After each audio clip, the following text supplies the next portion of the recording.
조국혁신당의 강미정 대변인이 오늘 성비위와 관련된 기자회견을 가졌습니다. 일단 그 기자회견 관련한 영상 잠깐 보고 오겠습니다. 당내 성추행 및 괴롭힘 사건의 피해자 중 한 명은 지난달에 당을 떠났습니다. 해당 사건과 관련해서 당의 쇄신을 외쳤던 세종시당 위원장은 지난 9월 1일 제명되었습니다. 함께했던 운영위원 3명도 징계를 받았습니다. 또 다른 피해자도 지금 이 순간 사직을 준비하고 있습니다. 성비위 문제를 최초 접수받고 당에 보고한 여성위원회 실무 담당 의원실 비서관은 당직자에게 폭행을 당했고 사건은 검찰에 송치되어 있습니다. 그러나 당은 피해자들의 절규를 외면했습니다. 가장 먼저 이뤄져야 할 피해자 보호와 회복이 외면당하는 사이에 피해자들은 당을 떠나고 있습니다. 결과는 불공정했습니다. 피해자를 지키려 했던 이는 재심 청구 3주 만에 기각, 제명이 확정되었습니다. 반면 재심을 청구한 가해자는 60일을 꽉 채운 끝에 결국 제명이 확정되었습니다. 사면기 조국 원장에게도 내부 상황 보고가 됐지만 별다른 조치가 없었던 건지 그게 탈당의 계기가 되신 건지도 8월 15일 전과 후에 당도 입장의 변화가 없었고 조국 전 대표께도 여타 다른 입장은 듣지 못했습니다. 네. 강미정 대변인의 주장을 정리를 해보자면 크게 이제 두 가지입니다. 예. 조국혁신당 내에서 성비위 사건이 있었다. 그리고 조국혁신당은 피해자 보호와 가해자 징계 미온적이었다. 네. 여기 이제 크게 두 축인데요. 요거를 좀 갈라서 지금부터 하나하나 좀 살펴보도록 하겠습니다. 먼저 성비위 사건이 있었다. 이 얘기부터 좀 해볼까 하는데 조국혁신당 소속 당직자가 상급자를 성추행한 혐의로 고소를 한 일이 있었더라고요. 예. 작년 7월부터 2월까지 대단히 지속적인 성희롱 발언과 성추행을 당했다라는 입장입니다. 그리고 작년 7월에는 이제 택시에서 뭐 옮기기도 좀 그런데 뭐 손잡고 껴안고 볼에 입맞춤하고 뭐 그런 일이 있었다는 거고요. 12월 회식에서도 이런 부적절한 일이 있었다는 겁니다. 예. 이게 사실이라면 진짜 굉장히 심각한 일인데 여기에 대해서는 별로 지금 나오는 얘기만 봤을 때는 이견이 없어 보이거든요. 이건 거의 사실에 가깝지 않나 개인적으로는 그렇게 추정하고 있는데 여기에 대해서 생각을 좀 듣고 싶습니다. 그러니까 우선 이게 정당 내에서 이루어진 사건이라는 좀 특별한 점이 있는 것 같고요. 그러니까 아무래도 이제 외부에 말하기가 좀 힘들었을 수가 있고 사실 이제 피해자가 있는 사건은 우리가 좀 조심해서 더 다룰 필요가 있다. 네, 이 두 가지를 먼저 말씀드리고요. 네. 지금 이 문제의 심각성은 이 지금 성비위 사건이라는 게 지금 당 내에서 이게 뭐 단 한 번이 아니라 여러 차례 이런 건들이 있었고 당내에 알렸음에도 불구하고 당에서 이게 지금 처리가 잘 안 됐다라는 게 지금 피해자 측의 맞습니다. 주장이거든요. 네, 맞아요. 그래서 저는 뭐 수사는 수사대로 당연히 그거는 또 잘 진행되도록 우리가 또 감시 감독은 해야 되겠지만은 네. 지금 문제의 핵심은 과연 정당 차원에서 뭐 조국혁신당이 이렇게 규모가 큰 당은 아니다 보니까 네. 아무래도 서로 이런 여러 가지 좀 인적 관계라든지 어떤 그런 서로의 좀 이런 소란스러운 일들을 좀 그냥 정리해 버리자라고 하면서 좀 당 내에서 어떤 좀 이런 좀 무마하는 이런 일들이 좀 있었던 거 아니냐라는 의심까지 나오고 있기 때문에 오늘 물론 조국혁신당에서도 그 입장을 또 내기도 했습니다만은 맞습니다. 이 부분에 대해서는 좀 국민들께서 아마 좀 더 깊이 관심 갖고 한번 좀 들여다봐야 되지 않을까 그런 생각이 좀 듭니다. 우리 두 변호사님은 어떻게 보십니까?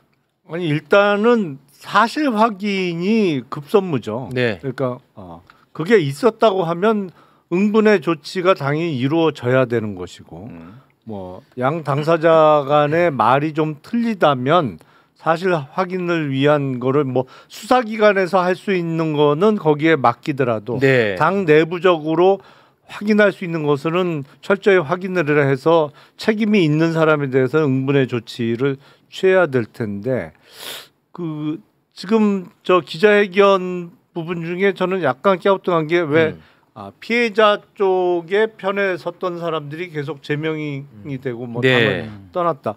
그거는 저 얘기만 들으면 어떻게 저런 일이 있지라고 이해가 전혀 안 되는데 이거는 조국 혁신당 쪽의 공식 입장이 뭔지 좀 나왔어요. 뭐라는 거예요? 그래서 공식 입장을 제가 간략하게만 말씀드리면 방금 말한 그 건에 대해서만 피해자 편에 섰다는 이유로 징계했던 것은 아니라는 입장입니다. 간단하게 정리하면. 그 징계 사유가 뭐라는 거예요? 징계 사유는 다른 이유라는 거예요.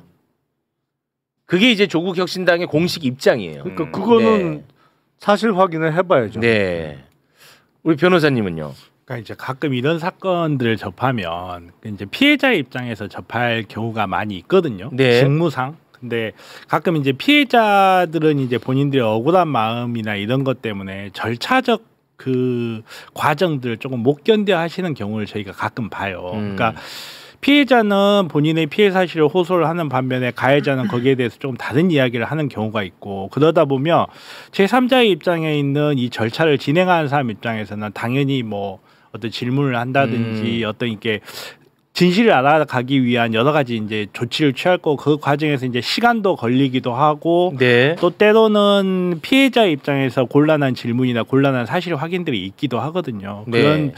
그런 부분에서 조금 이렇게 저는 뭐 강미정 대변인님께서 뭐 어떤 과잉 반응을 했다든가 이런 의미로 하는 건 절대 아니에요. 그건 오해가 없었으면 하고 이 절차를 좀 더 잘 마무리가 됐을 텐데 이게 제명이 결정되고 곧바로 강미정 대변인님께서 이 탈당을 결정하신 게 조금 부적절해 보일 수도 있겠다 하는 생각은 좀 들어요. 근데 뭐 어찌됐든 간에 이 피해자들에 대한 적극적인 당내의 어떤 행동이 없었으니까 이렇게까지 나오지 않았을까? 아니 저는 뭐 이 부분에 대해서는 그래도 팩트대로만 얘기를 한다면 오늘 저도 조국혁신당의 입장문을 봤거든요. 굉장히 상세하게 써놨습니다. 맞아요.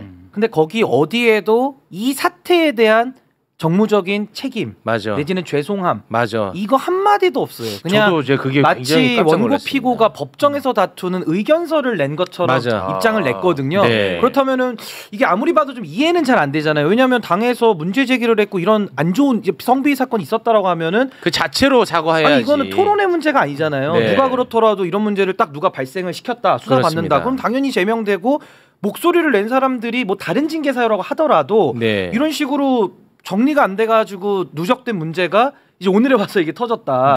그 자체만으로도 저는 정당 내부의 어떤 시스템이라든지 어떤 내지는 작은 정당일수록 이게 잘 문제가 시스템이 완벽할 수는 없기 때문에 좀 문제가 있어서 저는 좀 죄송하다, 송구하다 이런 얘기가 정무적으로는 나와줘야 되는데 오늘 그 입장문 어디에 봐도 사실 그 얘기는 없었던 거는 팩트이기 때문에 그 부분을 아마 좀 전 눈여겨서 좀 봤습니다. 지금 또 그 오해를 많이들 하고 계시는 것 같은데 지금 채팅창이 그 유튜브 차원의 문제로 멈췄어요. 지금. 지금 멈춘 상태지 저희가 그 여러분의 의견을 듣고 싶지 않아서 막은 것이 아닙니다. 그렇습니다. 그렇게 막을 만한 뭐 그 권한이 있는지도 전 잘 모르겠는데. 안 나오네요, 아무튼 지금 채팅창을 저희가 막은 거 결코 아닙니다. 신인규도 약간 의심하는 것 같은데 막은 거 아니야. 아니 아까부터 저도 유튜브 차원에서 막은 거 절대 아니라는 거. 이게 채팅이 너무 많이 몰리다 보니까 이렇게 된 거 중간에 이런 경우 종종 있습니다. 신인규 변호사의 말에 이어서 제가 조금 덧붙이면 사실 이 사건이 오늘 강미정 대변인이 기자회견하면서 이제 공개가 된 거 아니겠습니까? 근데 저도 이제 그 기자회견 끝나고 나서 이제 관련 기사들이라든가 이런 걸 찾아봤거든요. 이게 좀 오래된 사건이더라고요. 오래됐더라고. 그래서 일단 개인적으로 놀란 거는 이렇게 오래됐는데 왜 조국 혁신당은 지금까지 이 사안에 대해서 공개적으로 어떤 이 문제를 뭐 사과라든지 밝히거나 사과하거나 어떤 조처를 했다라는 얘기가 왜 없었을까? 아니요. 그 부분에 대해서는 공개적으로 밝힌 적이 있는 걸로 알고 있거든요. 그렇습니까? 이 사건에 대해서는 이렇게 지득을 하고 있는 사람들도 이미 많이 있었을 거예요. 이 과정. 근데 실명을 밝혀서 외부로 이렇게 나오진 않았죠. 그러니까 실명이라 하면 가해자 실명을 말씀하시는 거죠? 실명, 피해자 실명도 공식적으로 밝힌 것 같지는 않아요. 근데 이제 본인께서 이러이러한 일이 있었다는 거 외부로 이제 어느 정도 좀 밝힌 면이 있죠. 근데 공식적으로 조국혁신당 측에서 이거를 뭐 은폐하거나 그런 건 아닌 걸로 알고 있습니다. 은폐했다는 얘기가 아니고요. 이 정도 이제 강미정 대변인이 기자회견 통해서 문제 제기를 하기 전에 조국 혁신당 차원에서 뭔가 자체적인 어떤 그런 조처라든가 이런 게 좀 있었어야 되지 않나. 근데 강미정 대변인이 이렇게 공식적으로 기자회견하기 전까지는 사실 많은 분들이 이 사안을 몰랐을 거라고 저는 생각을 하거든요. 그러니까 이 자체가 약간 문제가 좀 있는 것 같다. 아니, 제가 이 말씀에 조금만 살을 보태면 제가 아까도 서두에 정당이라는 특수성을 얘기를 했잖아요. 그러니까 일반 직장에서도 이런 비슷한 일이 있을 수가 있어요. 근데 이건 정당이기 때문에 어떤 시스템적인 그러니까 이런 것들이 돌아가서 만약에 잘 해결이 됐다면 오늘 여기까지 오지는 않았을 텐데 좀 미연에 그 시스템이 뭐 부족했든 아니면 작동이 안 됐든지 간에 그게 좀 작동이 안 된 부분까지도 지금 이 피해자분들은 지금 지적을 하고 있는 부분이라서 저도 그 부분은 좀 의아했다라는 말씀. 근데 작동이 안 됐다고 하기에는 제명 조치가 이루어졌잖아요. 이거를 작동이 안 됐다고 표현하기는 좀 어려울 것 같은데. 아니 근데 지금 제명이 그러니까 두 개 제명을 동시에 있으니까 가해자 피해자 양쪽 다 제명이 됐다는 거잖아요. 그러니까 그게 잘 가해자 피해자 양쪽 다 제명이 된 게 아니고 지금 이제 피해자의 조력자. 그렇죠. 조력자. 그렇죠. 그러니까 피해자 측 피해자 측도 제명이 됐다고 하니까 그게 무슨 사유로 제명이 된 거냐. 정말 강미정 대변인이 주장하듯이 이게 피해자 쪽에 섰다는 이유만으로 내지는 사실상은 그것 때문에 다른 뭐 공식 그 형식적인 징계 사유는 다른 거를 들었더라도 사실은 피해자 쪽에 섰다는 이유로 징계가 됐다고 하면 그건 심각한 문제죠. 이건 심각하죠. 그건 심각하죠. 만약에 그렇다면 그건 심각하죠. 근데 어찌 됐든 간에 제가 이제 확인하고 들어오기 전까지는 조국 혁신당 입장이 나온 건 있더라고요. 근데 그거는 아니라는 입장인데 어떻게 뭐가 아닌지는 우리가 확인해 볼 필요가 있어 보입니다. 그건 적절한 지적인 것 같고요. 그리고 지금 뭐 또 역시 많은 분들이 오해를 하고 있는데 왜 최강욱 부분만 딱 잘라서 방송하냐고 하는데 지금 이제 할 겁니다. 강미정 대변인이 이제 기자회견을 했고 기자들과의 질의응답 과정에서 최강욱 원장에 대한 이야기가 나왔어요. 그 조국 혁신당 관련한 행사장에 가서 피해자에 대한 2차 가해성 발언을 했다라는 이 찌라시가 좀 돌았었나 봐요. 그 찌라시에 대한 질문을 기자가 하고 거기에 대한 대답을 강미정 대변인이 한 부분이 있습니다. 그 부분을 일단 영상으로 보고 와서 이야기 나누겠습니다. 최근 최강욱 전 의원이 조국혁신당 대전 세종정치아카데미에서도 관련해서 발언을 한 것으로 보이는데요. 이제 처음에 밭글로 봤고요. 밭글의 신빙성이 100%가 아니기 때문에 증권가 정보지처럼 여겼는데요. 그 자리에서 말씀을 그렇게 하셨을 거라고는 일단 믿진 않았고 이제 그렇게 풀어가던 중에 현장에 있던 당원께서 저에게 녹취 음성 파일을 보내주셨어요. 어제 저녁에 받고 많이 놀랐습니다. 들어보시니까 그 밭글과 내용이 일치했나요? 네. 이 발언에 대한 내용이 지금 언론 보도에서 지금 굉장히 많이 공개가 되고 있더라고요. 네, 지금 막 굉장히 많잖아요. 네, 관련 보도들이 지금 많이 있는데 그걸 좀 정리를 한번 해줄 수 있을까요? 일단 최강욱 원장이 강연에서 언론 보도를 바탕으로 이제 정리를 해드리면은요, 조국 전 대표를 감옥에 넣어놓고 그 사소한 문제, 그러니까 성비위 사건을 얘기하는 것 같습니다. 사소한 문제로 치고받고 싸우는데. 아이고 이렇게 얘기를 한 것으로 나오고 그런 일은 혹시 아닌지 저는 잘 모르지만 당사자의 얘기를 얼마만큼 믿을 수 있고 얼마만큼 정확히 들었는지 그게 또 우선이 돼야 할 것 같다. 이런 얘기를 한 것으로 일단 되어 있고요. 그리고 일단 정확하게 안 다음에 내가 판단하고 싸우는 건지 정확하게 알지는 못하지만 그럴 것 같아서 싸우는 건지부터 명확히 좀 했으면 좋겠다. 그리고 그 다음에 무슨 판단이 있어야지 그냥 내가 보기에 나는 누구가 좋은데 저 얘기하니까 저 말이 맞는 것 같아. 이건 아니다. 그건 개 돼지의 생각이지. 이렇게 말을 한 것으로 나와 있습니다. 그리고 이제 한동훈 전 대표하고 가족과 관련한 사례도 언급을 했는데 뭐 어디 가서 누가 지금 한동훈이 처남처럼 뭐 여검사 몇 명을 어떻게 하고 이런 일이 벌어졌으니 조국 혁신당에서 나는 잘 모르겠다. 왜 그런 짓을 했다는 소리를 들어야 되고 당하신 분은 어떻게 당하신 줄 잘 몰라서 드리는 말씀이다. 이런 취지의 아마 얘기를 한 것으로 보입니다. 알겠습니다. 관련해서 뭐 좀 예, 말씀 좀 부탁드리겠습니다. 일단 최강욱 원장님의 발언에 대해서는 최근에 있었던 일이니까 여러 가지가 좀 복합적으로 있는 것 같아요. 그래서 지금 이제 정청래 저는 대표께서 상당히 지시를 잘했다고 봅니다. 그래서 직무감찰을 좀 해서 그 윤리감찰단에서 이 조사를 좀 하겠다는 조치가 있었는데 사실은 권력을 가진 사람이 꼭 정치인만, 그러니까 그 국회의원만 있는 건 아니거든요. 그러니까 여러 가지 정당의 대표나 의원들이나 어떤 여론에 영향을 많이 미치는 자리일수록 그 힘이 있는 건데 최강욱 원장님께서 이제 민주당의 당직을 가진 상태에서 조국혁신당 연수 행사에 가서 일단 이 발언이 나왔다라는 게 일단 첫 번째로 좀 문제가 될 것 같고요. 네. 그리고 두 번째는 아까 말씀하신 대로 이 피해자에 대한 상당히 이건 좀 사소한 문제다라는 표현 자체가 이게 문제가 되죠. 네. 그러니까 이건 2차 가해 내지는 여러 가지 그 후속적인 문제를 낳을 수 있는 발언이라서 이건 문제가 좀 있어 보이고요. 이거 하나만 더 지적하자면은 이게 그 한동훈 처남 이야기를 하는데 그분도 이제 검사 출신으로 알려져 있는데 이 성범죄도 여러 가지가 있습니다. 이제 뭐 추행도 있고 뭐 강간죄도 있고 여러 가지들이 있는데 그것도 사실관계가 조금 맞지 않게 사실 이제 더 큰 문제로 이렇게 비유를 하는 과정에서 아마 정제되지 못한 이제 그런 표현들이 나온 것 같아가지고 네. 아마 이런 부분들은 좀 문제가 여러 가지 좀 복합적으로 얽혀 있다. 네. 하나하나 쪼개 보면 지금 제가 지적한 이런 문제들이 아마 좀 제기될 수밖에 없는 상황 아닌가라는 생각이 듭니다. 네. 비슷해요. 그러니까 가장 문제 될 수 있는 부분은 그거잖아요. 이제 조국 전 대표를 감옥에 넣어놓고 그건 뭐 조국혁신당 당원들이 넣은 거는 전혀 아닌데 하여튼 네.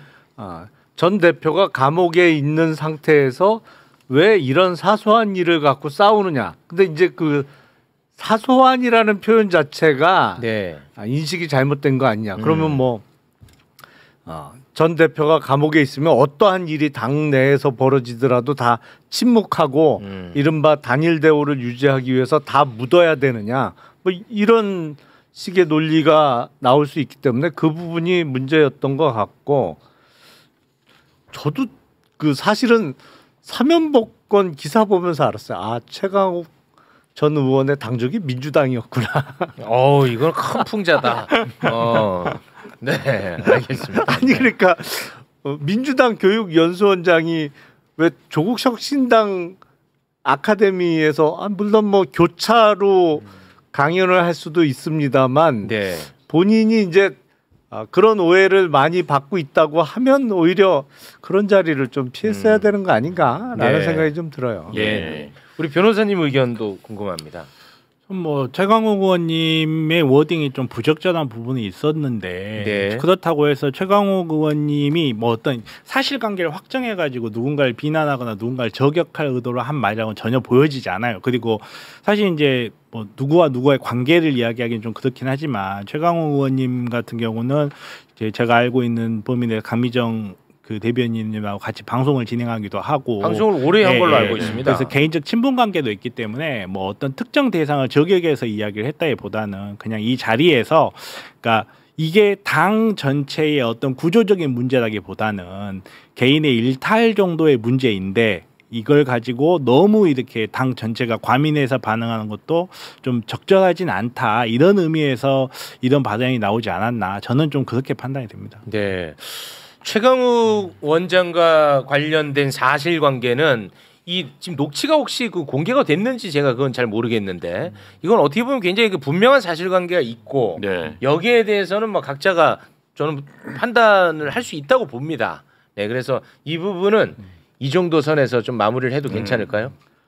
아니 근데 네. 그 최강욱 전 의원님이 좀 말씀을 편하게 하는 스타일이잖아요.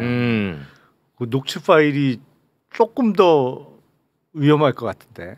그게 만약에 이게 약간 이렇게 활자화된 거하고 네. 이렇게 어투나 이게 약간 다를 수가 있잖아요. 근데 아니 악의적이지는 않은데 말을 좀 편하게 하는 스타일이잖아요. 그러니까 저는 여기 오기 전에 전체 녹취하고 내용을 다 확인하고 왔거든요. 아, 그러셨습니다. 앞뒤에 어떤 맥락에서 이런 발언이 나왔는지. 그게 일반 사람들도 접근할 수 있는 정보인가요? 그건 잘 모르겠어요. 그래서 함부로 공개를 하기는 좀 그렇긴 한데 아무튼 뭐 이런 부분에서 저는 워딩 선택은 분명히 부적절했다고 봐요. 부적절했다고 보는데 이게 뭐 어떤 한 개인을 뭐 저격할 목적이라든지 2차 가해 목적이라든지 전혀 그렇게 보이지는 않았습니다. 그건 어디까지 제 느낌을 보이니까. 근데 이게 뭐 어차피 공개된 강연이니까 강연에서는 뭐 이거를 누군가가 녹음기를 뜰어놨다 해서 위법으로 될 수가 없는 거거든요. 그러니까 누군가가 이제 녹취한 거 아까 들어보셨다고 하니까 이제 녹음을 해서 아마 뭐 공개를 하셨던 것 같은데 그러니까 연단에 올라서 한 발언처럼 그렇죠? 보이던데. 그러니까 이제 강의 중에 강의 중에 아마 일부 나온 내용 같아서 이거는 뭐 비밀이 내는 건 아니니까. 근데 어쨌든 그 내용만 그냥 놓고 분석을 해본다면은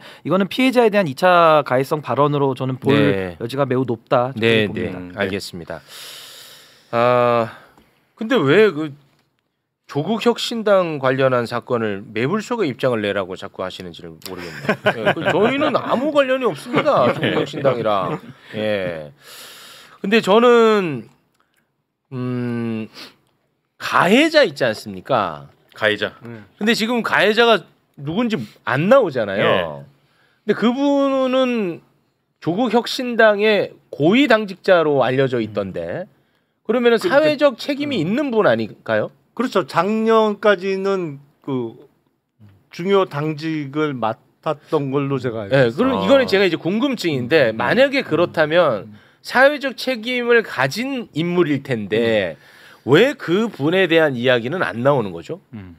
요거는 제가 좀 궁금해가지고. 근데 본인이 그런 내용을 공개하지 않으면 사실 이거는 나오기 어렵죠. 본인이라 하면 피해자를 말씀하시는 거죠? 가해자가.